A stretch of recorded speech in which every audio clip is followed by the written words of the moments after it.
우리 그냥 말씀으로 바로 들어가도록 하겠습니다. 우리 말씀 조금 넘겨서 마가복음 9장 24절을 한번 보겠습니다. 마가복음 9장 24절 23절, 24절 제가 읽도록 하겠습니다. 예수께서 이르시되 할 수 있거든이 무슨 말이냐 믿는 자에게는 능히 하지 못할 일이 없느니라 하시니 곧 그 아이의 아버지가 소리를 질러 이르되 내가 믿나이다 나의 믿음 없는 것을 도와주소서 하더라.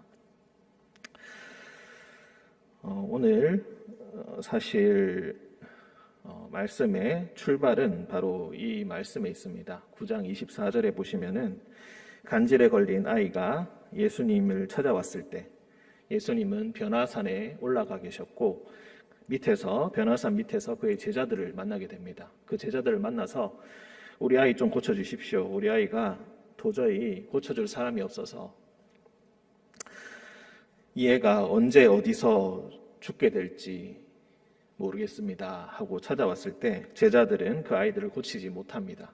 그때 예수님께서 마침 변화산에서 내려와서 그들을 만나시고 바라보시면서 이 대화를 나누었습니다. 그 아버지가 할 수 있거든이 무슨 말이냐 믿는 자에게는 능히 하지 못할 일이 없다라고 예수님께서 말씀하셨을 때 아버지가 소리를 질러 내가 믿나이다 나의 믿음 없는 것을 도와주소서. 믿는다는 것은 참 쉬운 것 같으면서도 어려운 단어입니다. 믿는다는 것은 그 의미가 참 복합적입니다. 이 문장이 사실 말이 되지 않습니다. 24절에 보시면 내가 믿는데 나의 믿음 없는 것을 도와달라고 합니다. 내가 믿습니다 하는 그 순간에 자기가 오히려 얼마나 믿음 없는 자인지를 똑똑히 깨닫고 있습니다. 그래서 쥐어짜내서 마음속으로 쥐어짜내는 그 음성 나의 믿음 없는 것을 도와주십시오 라고 소리쳤다는 것입니다. 이 말씀은 지금 지난주 또 지지난주 담임 목사님께서 계속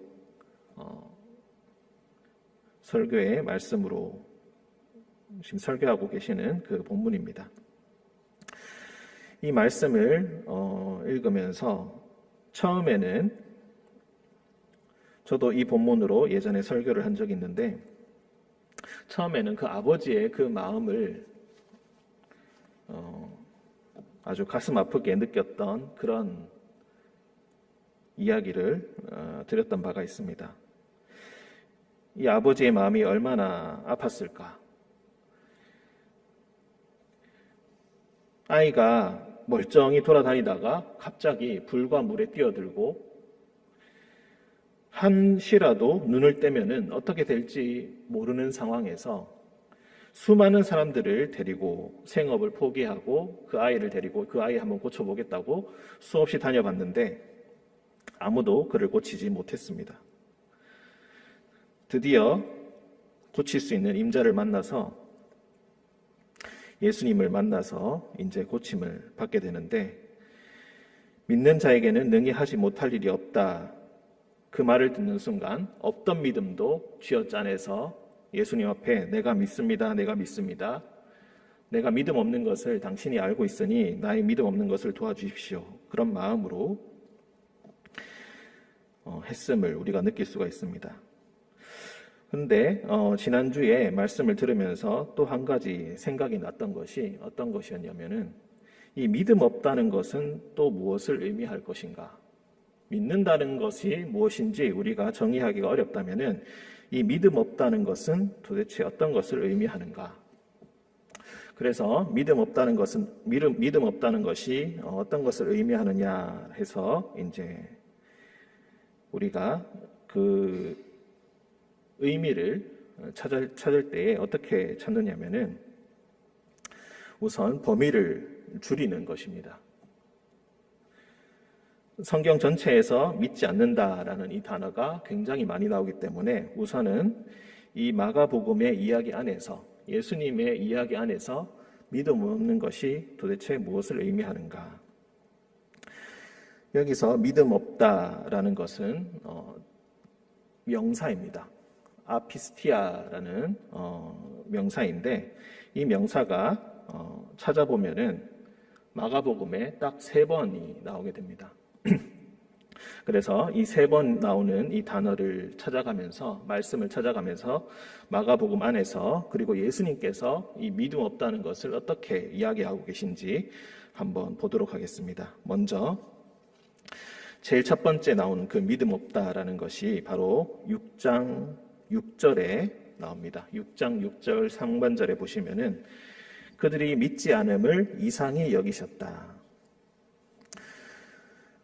5절에서 더 이해하기 힘든 말씀이 나옵니다. 거기서는 아무 권능도 행하실 수가 없어서 다만 소수의 병자에게 안수하여 고치실 뿐이었다.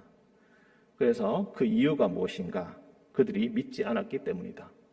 왜 이렇게 믿음이 없는가? 오히려 이상하게 여기셨다. 고향에 있는 사람들이 예수님을 어릴 적부터 봐왔던 사람들이 예수님을 믿지 못하고 있습니다. 왜 예수님을 믿지 못하고 있습니까? 앞에 3절에 보시면은 그 이유가 나옵니다. 3절에 이 사람이 마리아의 아들 목수가 아니냐? 야고보와 요셉과 유다와 시몬의 형제가 아니냐? 마리아가 아직도 우리 동네에 살고 있고 그 동생 야고보, 요셉, 유다, 시몬이 아직도 우리와 함께 살고 있지 않느냐? 내가 어릴 때부터 내 친구들 아니었냐? 그 누이들이 우리와 함께 있지 아니하냐? 아직도 여기 나사렛에서 살고 있지 아니하냐? 어릴 때부터 봐왔던 애다. 코올릴 때부터 내가 봐왔고 그 성장 과정을 다 지켜봐왔다는 것입니다. 그 성장 과정을 내가 잘 지켜봐왔기 때문에 생각하는 것이 무엇입니까? 내가 그 사람을 이미 잘 알고 있다는 것입니다. 같은 고향 사람이니까 어릴 때부터 봐왔으니까 앞에서 분명히 놀라운 권능과 기적을 행하고 있습니다. 2절을 보시면은 안식일이 되어서 회당에서 가르치실 때 많은 사람이 듣고 놀랐다. 이 사람이 어디서 이런 것을 얻었느냐? 지혜와 그 손으로 이루어진 권능이 어찌 됨이냐? 분명히 예수님의 권능을 목도했습니다. 앞에서 기적을 행하는 것을 보았습니다. 그 말씀의 능력이 얼마나 놀라운지 체험했습니다. 그런데 마음에 반작용이 생기는 겁니다. 이 사람이 어떻게 된 거지? 내가 어릴 때부터 봐왔던 그 꼬맹이 아니야? 그 형제들이 아직도 우리와 같이 살고 있던데? 우리 같이 촌동네에서, 이렇게 작은 동네에서 어릴 때부터 같이 살아왔던 그 사람이 저렇게 놀라운 말씀을 전하다니, 놀라운 권능을 행하다니 하고 그것으로 끝이었습니다. 그리고 어떻게 했습니까? 예수를 배척하였다. 그러니까 예수님께서 선지자가 자기 고향과 친척과 자기 집 외에서는 존경을 받지 못함이 없다. 다른 곳에서는 다 존경받을 수 있는데 고향이랑 자기 친척이랑 자기 집안 사람들한테는 절대로 선지자는 존경을 받을 수 없다고 합니다. 그리고 거기서 그 사람들은 한 발자국도 나아가지 못합니다. 은혜가 동일하게 임했습니다. 그런데 고향 사람들은 전혀 볼 수가 없었다. 전혀 예수님의 권능을 보아도 보지 못하였다. 예수님의 능력을 체험하여도 체험하지 못하였다. 그 마음속에 깊은 반발심을 일으키면서 예수님께서 전해주시는 그 복음의 소식과 하나님의 능력을 끊임없이 밖으로 밀어내었다. 이 6장 5절의 이 말씀이 참으로 아이러니한 구절입니다. 어떻게 예수님께서 행하실 수 없다라고 이야기를 하는가? 예수님께서는 귀신을 쫓아내셨습니다. 예수님께서는 병을 고치셨습니다. 예수님께서는 회당에 들어가서 하나님의 말씀을 전하셨고 말씀을 들은 사람들이 놀랐습니다. 그리고 심지어는 바람과 바다도 잔잔하게 하셨습니다. 세상에 못하실 게 없는 분입니다.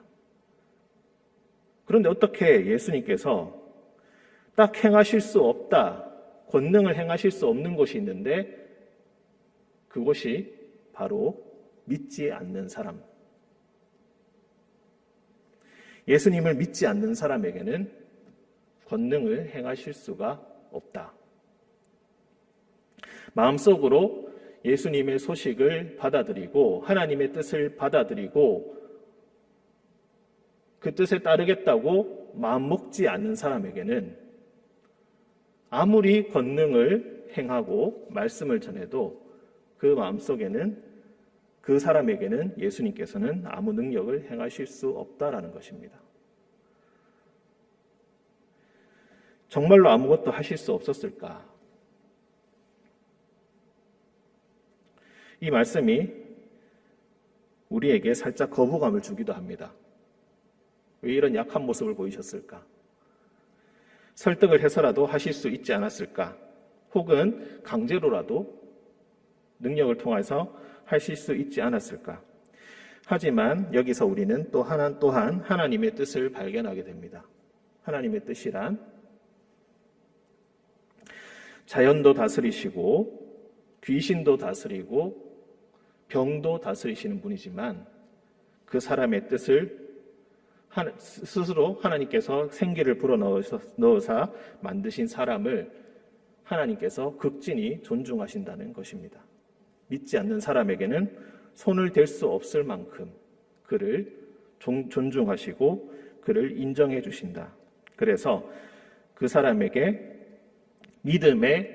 마음의 믿음의 문이 열릴 때까지 기다리시고 그 믿음의 마음이 열릴 때에야 비로소 능력을 행하실 수 있게 된다는 것입니다. 믿지 않는다는 것은 그래서 어떤 것을 의미합니까? 결국 자신의 생각을 깨뜨리고 예수님의 소식, 하나님의 뜻을 받아들이는 것을 의미합니다. 하나님의 뜻을 받아들이지 못하는 이유는 참으로 여러 가지가 있습니다. 여기서 이유가 무엇입니까? 내가 어릴 때부터 봐왔기 때문에 난 못 받아들이겠다는 것입니다. 내가 어릴 때부터 잘 알던 사람이기 때문에 내가 저 사람을 인정할 수 없다는 것입니다. 내가 저 집안을 인정할 수 없다는 것입니다. 그렇기 때문에 나는 못 받아들이겠다. 아무리 저 사람이 병을 고치고 말씀을 잘 전한다 할지라도 내가 저 사람을 인정하지 않기 때문에 도저히 믿지 못하겠고 나는 그 사람에게서 어떤 것도 받아들이지 않겠다라고 생각한다는 것입니다. 믿음 없음이 어디서부터 출발하는가? 우리는 이 말씀을 듣고 우리랑 상관없는 이야기라고 할 수도 있겠습니다. 하지만 우리 역시도 이런 위험에 빠질 수가 있겠습니다. 나는 오랫동안 교회를 다녔고 오랫동안 예배를 드려왔고 오랫동안 말씀을 들어와서 하나님을 잘 알고 있다. 하나님의 뜻이 어떤 것인지 알고 있다. 이렇게 살면 된다. 교회 다니는 사람은 이런 사람이다. 나름대로 다 결론이 있습니다. 나름대로 다 경험이 있습니다. 그래서 우리는 착각에 빠질 수가 있습니다. 하나님의 뜻이 그것이 아니다라고 하시면서 반대로 우리에게 행하실 때 우리는 극도로 당황하고 혼란에 빠지게 됩니다. 하나님께서 우리에게 다른 뜻으로 다른 방법으로 우리와 생각했던 그 반대의 방향으로 우리에게 가라고 말씀하실 때에 우리는 그것을 받아들이지 못하고 그저 하나님 앞에서 억울해하고 그저 하나님 앞에서 눈물만 흘리면서 난 도저히 그렇게 못합니다. 어떻게 나한테 이러실 수가 있습니까? 라고 생각하게 된다는 것입니다. 그리고 그 길을 돌려달라고 하나님께 간절히 기도하게 된다는 것입니다. 하지만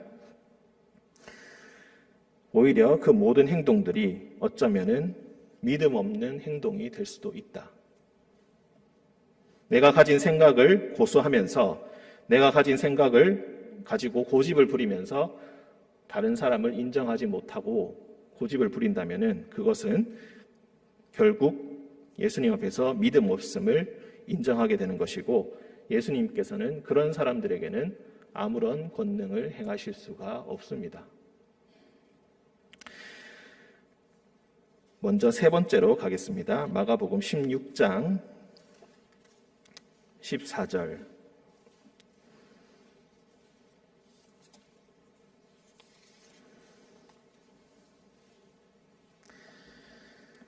16장 14절 같이 읽어보겠습니다. 시작. 그 후에 11 제자가 음식 먹을 때에 예수께서 그들에게 나타나사 그들의 믿음 없는 것과 마음이 완악한 것을 꾸짖으시니 이는 자기가 살아난 것을 본 자들의 말을 믿지 아니함일러라. 아멘. 자, 9절부터 20절까지 16장 9절부터 20절까지는 마가복음의 마지막 부분을 이야기합니다. 11절에 보시면은 그들은 예수께서 살아나셨다는 것과 마리아에게 보이셨다는 것을 듣고도 믿지 아니하였다. 13절 두 사람이 가서 남은 제자들에게 알리었으되 역시 믿지 아니하였다. 믿지 아니하였다. 믿지 아니하였다. 무엇을 믿지 아니하였습니까? 예수께서 부활하셨다는 소식입니다. 부활하신 예수님께서 제자들에게 보이셨다는 소식입니다. 그것을 끝끝내 믿지 못했다. 예수님과 생전에 늘 동행하였고 다른 사람을 이야기하는 것이 아닙니다. 처음부터 같이 있었던 제자들입니다. 11 제자들. 죽은 가룟 유다 외에 그 11 제자들. 그 11 제자들이 예수님께 이미 3번 들었습니다. 나는 이제 예루살렘에 올라가서 십자가를 지고 죽게 된다. 그것이 하나님의 뜻이고 난 그 뜻을 이루러 왔다. 3번 이야기했습니다.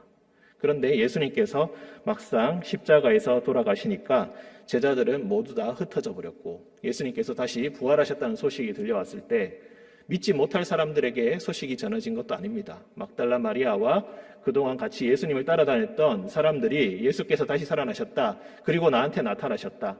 예수께서 다시 사셨다. 부활하셨다는 소식을 들었을 때 믿지 못하고 또 믿지 못하였다. 결국 눈앞에 예수께서 나타나셨을 때에야 그들은 예수님께 꾸중을 듣게 됩니다. 그들의 믿음 없는 것과 마음이 완악한 것을 꾸짖으셨다. 왜 이렇게 믿지 못하는가? 내가 3번 이야기하고 2번 소식을 전하였는데 너희는 왜 믿지 못하는가? 너희의 마음이 어떻게 이렇게 완악한가? 마음이 완악하다 할 때 우리가 어떤 것이 생각납니까? 출애굽기에 보시면은 모세가 10가지 재앙을 일으킬 때에 바로가 마음이 완악하여서 그들을 보내지 아니하였다.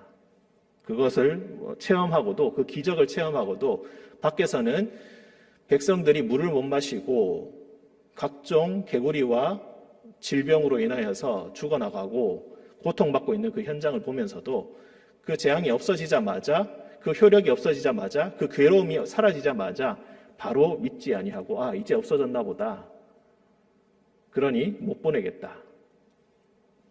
그럴 때 썼던 그 마음이 완악함, 그 고집, 완고함. 내가 손에 쥐고 있는 이 카드를 절대로 놓지 않겠다는 그런 생각, 그 생각을 놓지 못한 것을 보고 예수님께서는 믿음 없다, 마음이 완악하다라고 하셨습니다. 11 제자 입장에서는 어쩌면 당연할 수도 있었겠습니다. 세상에 부활하는 사람이 어디 있습니까? 다시 살아난 사람이 어디에 있습니까? 아주 가끔 다시 살아났다는 사람은 있지만 곧 다시 죽었습니다. 내가 지금까지 살아오면서 죽었다가 살아나는 것을 본 적도 없고 하나님께서 권능을 주시고 능력을 주신 사람이 저렇게 쉽게 허무하게 죽는다는 것조차 내가 이해를 못하겠는데 다시 살아났다니 그건 있을 수가 없지. 이제 우리는 다 끝났다. 예수님과 함께 즐거운 꿈을 잠시 꾸었지만 그건 이미 지나간 일이고 이제 다 끝났다. 이제 다시 우리가 먹고 살 길을 찾아야지 무슨 예수께서 다시 살아나시고 마시고 그런 이야기를 하고 있는가. 그래서 소식이 전해져도 믿지 못하겠다. 또 소식이 전해져도 믿지 못하겠다라고 합니다. 믿음 없음 여기서 역시 똑같습니다. 자신의 기존의 생각을 버리지 못하고 자신의 경험과 자신의 판단을 버리지 못하고 예수님의 뜻을 전혀 이해하지 못하고 받아들이지 못하는 그 모습이 예수님께서 죽으시고 난 그 이후에도 여전히 드러나고 있다는 것입니다.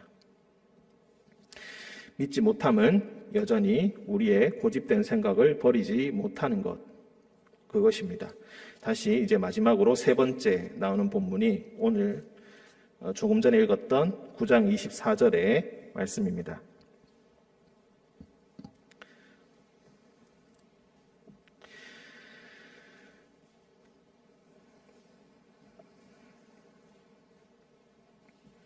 여기서 이야기하는 것은 무엇입니까? 하나님께서 내 아이를 고쳐주실 수 있다는 그 믿음이 없는 것, 구체적인 역사하심이 우리에게 일어나지 않는다는 것, 그것을 이야기하고 있습니다.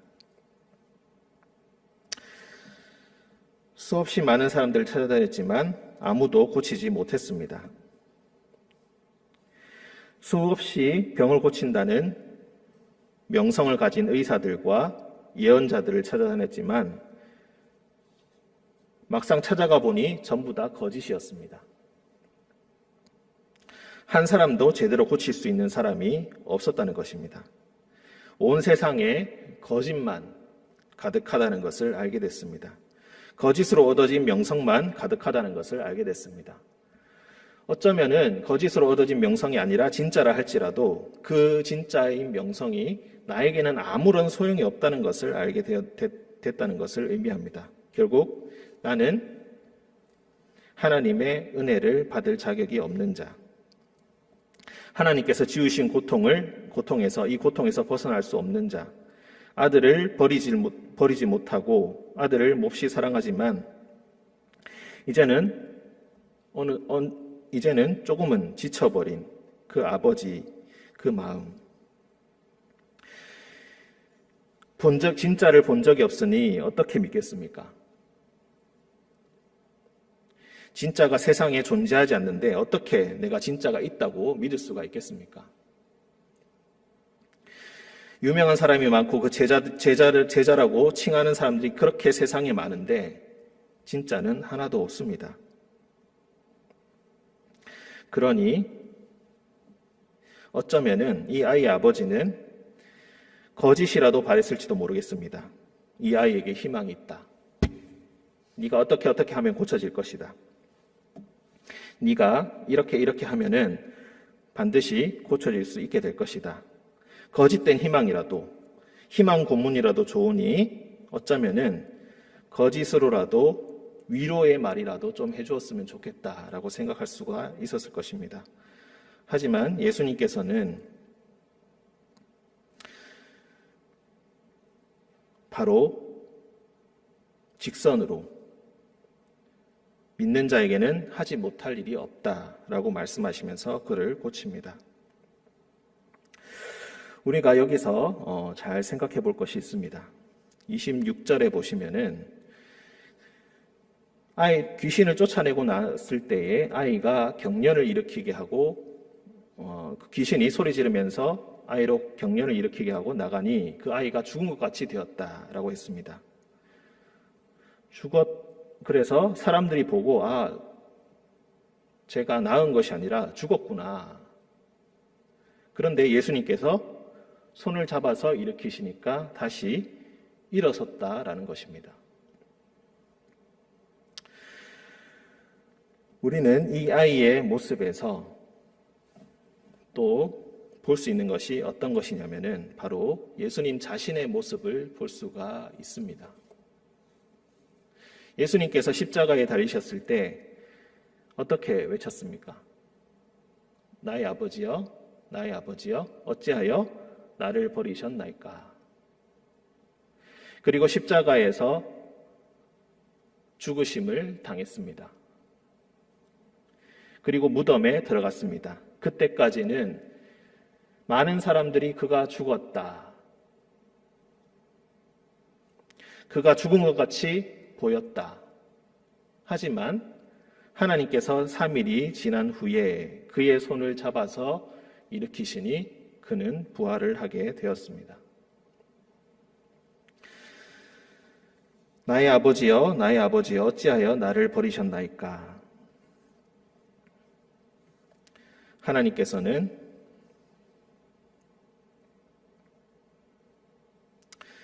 버리다니 그게 무슨 말이냐? 너는 내 아들이고 지금 내 일을 하고 있다. 내가 너를 일으키겠다. 라고 말씀하시면서 3일이 지난 후에 그를 일으키십니다. 그리고 그가 살아나셨습니다. 이 아이는 또한 이후에 예수님께서 십자가를 지시고 또 부활하신 그 모습을 어느 정도 담고 있고 미래의 모습을 어느 정도 보여주고 있습니다. 그 안에서 예수님께서 어떤 일을 하시고 계신지 보여주고 계시다는 것입니다.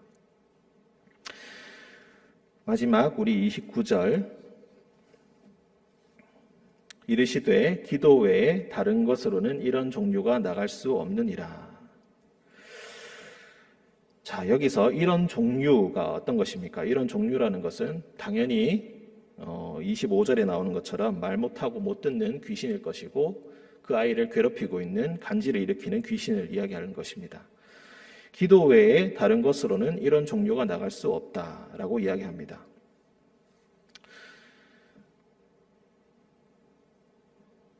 그런데 참 이 말씀이 우리가 물론 이렇게 생각해 볼 수는 있겠습니다. 예수님께서 그 고치시면서 아마 속으로 기도를 하셨겠지. 우리가 이렇게도 생각할 수가 있는데 사실 14절부터 이제 이 사건이 일어나게 되는데 예수님께서 기도하셨다는 말이 한 번도 나오지를 않습니다. 참 아이러니하지 않습니까? 예수님께서 하나님 이 아이를 고치려고 합니다. 고쳐주십시오. 라고 하고 고치셨다면 모르겠는데 기도의 절차가 생략되어 있습니다. 예수님은 특별해서 그냥 기도를 생략했을 수도 있습니다. 하지만 할 수 있거든이 무슨 말이냐? 믿는 자에게는 능히 하지 못할 일이 없다라는 그 말 한마디 후에 사람들이 달려와 모이는 것을 보시면서 그냥 그 아이를 꾸짖어서 그 더러운 귀신을 향하여 꾸짖으시면서 그 아이를 고쳐주십니다. 귀신을 쫓아내시고 고쳐주시게 된다는 것입니다. 기도의 장면이 나오지 않습니다. 그런데 왜 예수님께서는 기도 외에 다른 것으로는 이런 종류가 나갈 수 없다고 하십니까? 제자들에게만 기도가 필요한 것인가? 예수님이라서 기도가 필요가 없으신 것인가? 우리가 또 이렇게 생각할 수도 있겠습니다. 하지만 이 말씀은 29절에 나오는 이 말씀은 오히려 우리에게 기도의 본질이 어떤 것인가를 가르쳐주는 말씀이기도 합니다. 기도는 쉽게 이야기해서 나의 믿음 없는 것을 지우는 것입니다. 기도는 내가 원하는 것을 하나님 앞에 아뢰는 것이 아니라 나의 소원을 하나님 앞에 아뢰는 것이 아니라 하나님의 말씀이 내 안에 온전히 받아들여짐을 원하는 것입니다. 하나님의 뜻이 무엇인지 제대로 알기를 원하는 것이고 그 뜻이 내게 어떻게 일어날지를 결국 내한테 일어날 것임을 깨닫고 살아가는 것을 의미합니다. 내게 임할 하나님의 뜻에 순명하고 순종하는 것입니다. 그것이 바로 기도입니다.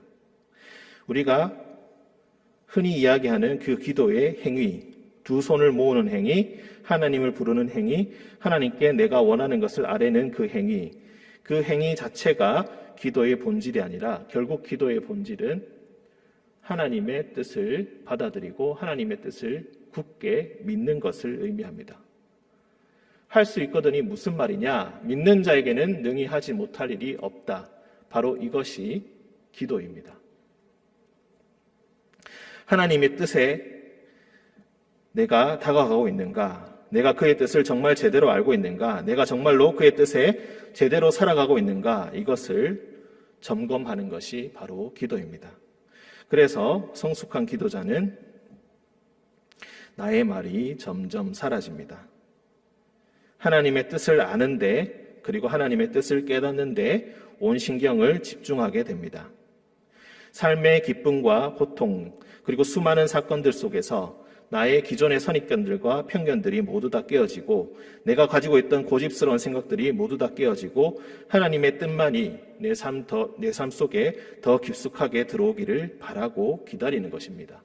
하나님의 뜻이 결국 이루어질 것이라는 것을 깨닫고 준비하는 것입니다. 그리고 지금 바로 준비되는 것입니다. 내가 다른 사람들보다 복을 더 받고 말고가 핵심이 전혀 아니라는 것입니다. 주신 이도 여호와시요 가져가신 이도 여호와시니 오직 우리가 할 것은 여호와를 찬송하는 일 뿐이다. 욥은 이렇게 이야기를 했습니다.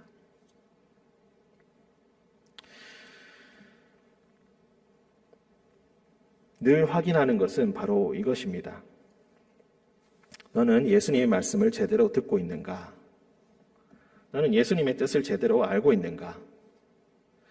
마가복음에서는 예수님께서 수많은 말씀을 하시는데 결국 제자들은 끝끝내 듣지 못하는 그런 모습을 보여줍니다. 이 모습은 역시 우리에게도 똑같습니다. 우리는 수없이 기도하고 수없이 찬송 부르고 수없이 찬양하고 그렇게 하지만 정작 말은 듣고 있지 못합니다. 우리가 우리 자녀들을 한번 생각해 보면 잘 알 수가 있겠습니다.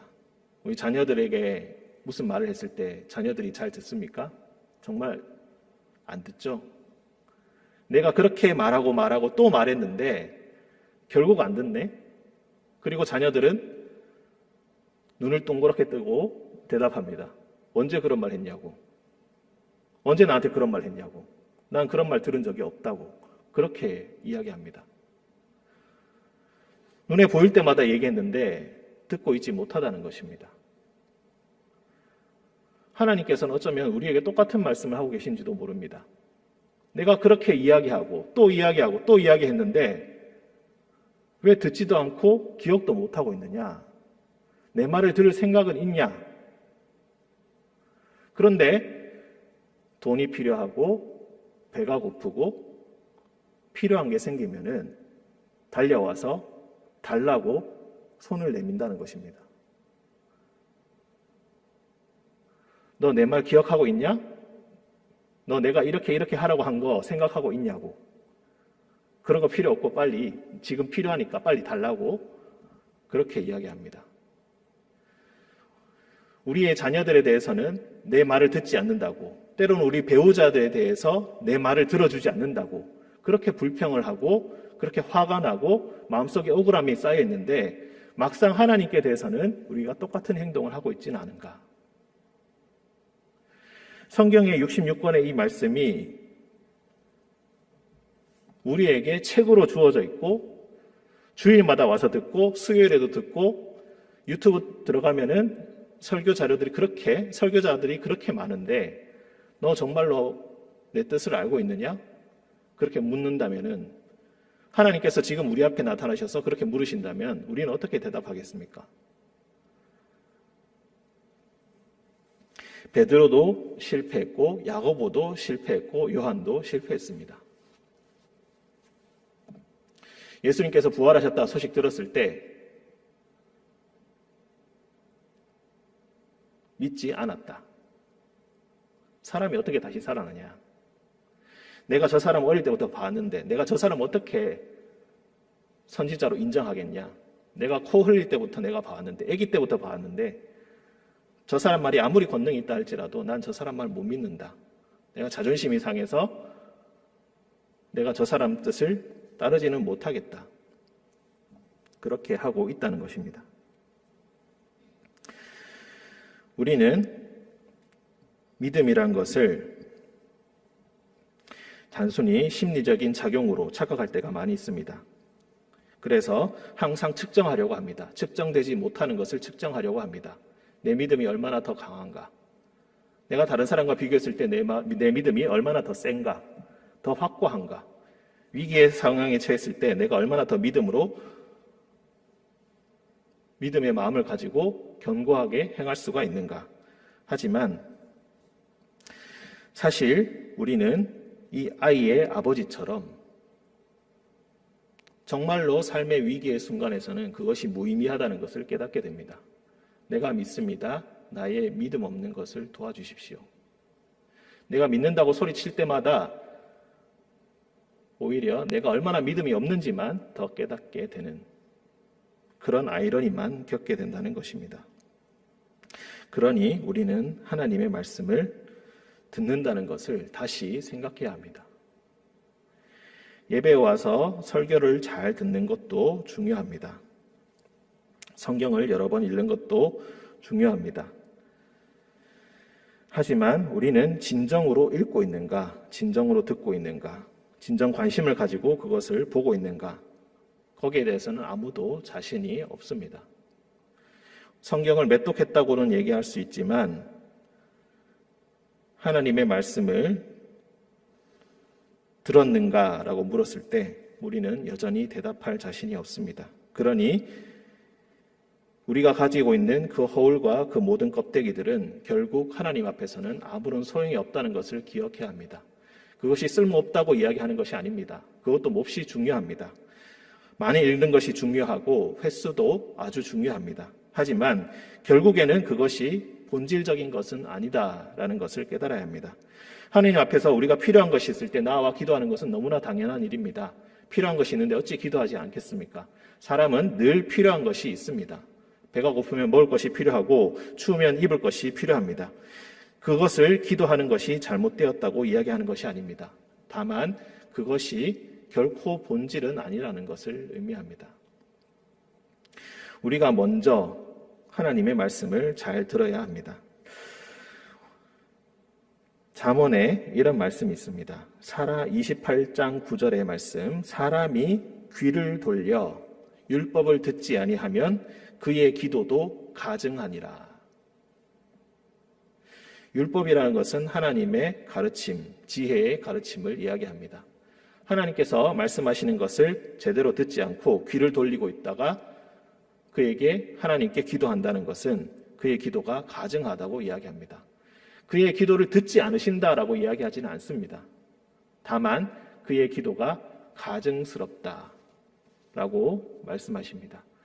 이 말씀의 의미를, 이 말씀의 속에 감추어진 이 뜻을, 그리고 믿음 없음이라는 것에 대한 세 가지의 말씀을 통하여서 우리가 믿음 없음과 그리고 기도에 대해서 다시 생각하는 오늘 하루가 되었으면 좋겠습니다. 함께 기도하겠습니다. 사랑과 은총이 충만하신 주님, 우리가 얼마나 믿음 없는 자들인지